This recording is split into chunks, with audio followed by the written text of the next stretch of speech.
Room on the Broom by Julia Donaldson.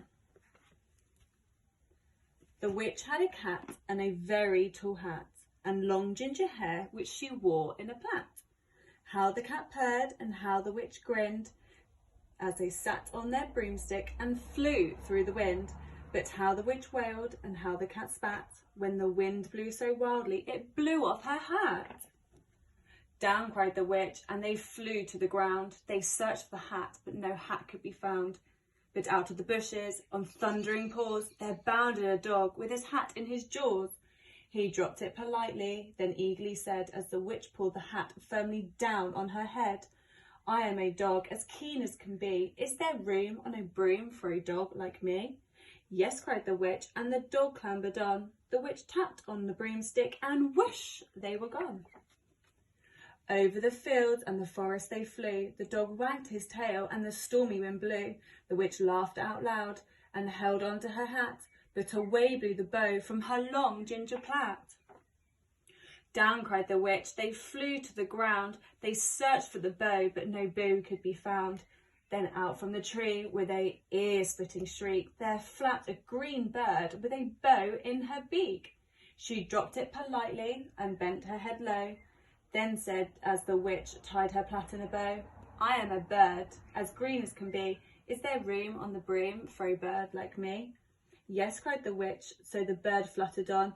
The witch tapped on the broomstick, and whoosh, they were gone. Over the reeds and the rivers they flew. The birds shrieked with glee, and the stormy wind blew. They shot through the sky to the back and beyond. The witch clutched her bow, but let go of her wand. Down cried the witch, they flew to the ground. They searched for the wand, but no wand could be found. Then all of a sudden, from out of the pond, leaped a dripping wet frog and a dripping wet wand. He dropped it politely, and said with a croak, as the witch dried the wand on the fold of her cloak, "I am a frog as clean as can be. Is there room on the broom for a frog like me?" "Yes," cried the witch, so the frog bounded on. The witch tapped on her broomstick, and whoosh, they were gone. Over the moors and the mountains they flew.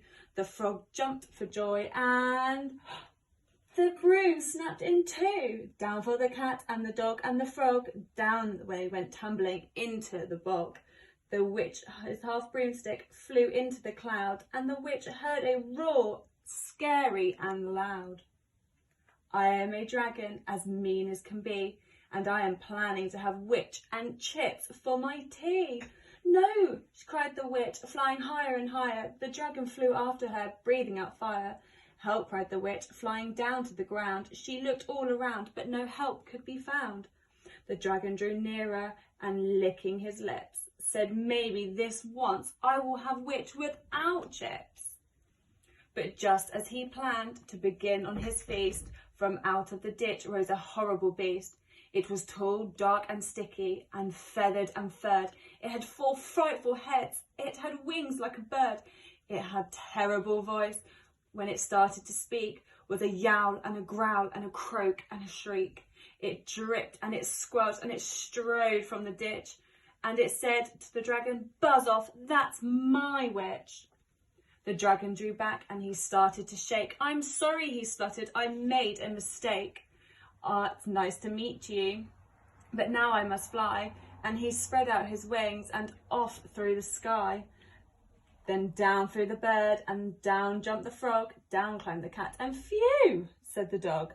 "And thank you, oh thank you," the grateful witch cried. "Without you, I would be in the dragon's inside." Then she filled up her cauldron and said with a grin, "Find something, everybody, throw it something in." So the frog found a lily, and the cat found a comb. The bird found a twig, and the dog found a bone. They threw them all in, and the witch stirred them well. And while she was stirring, she muttered a spell. Iggity, ziggity, zaggity, zoom. Then out rose a truly magnificent broom, with seats for the witch and the cat and the dog, a nest for the bird and a shower for the frog. "Yes," cried the witch, and they all clambered on. The witch tapped on her broomstick, and whoosh, they were gone. The end.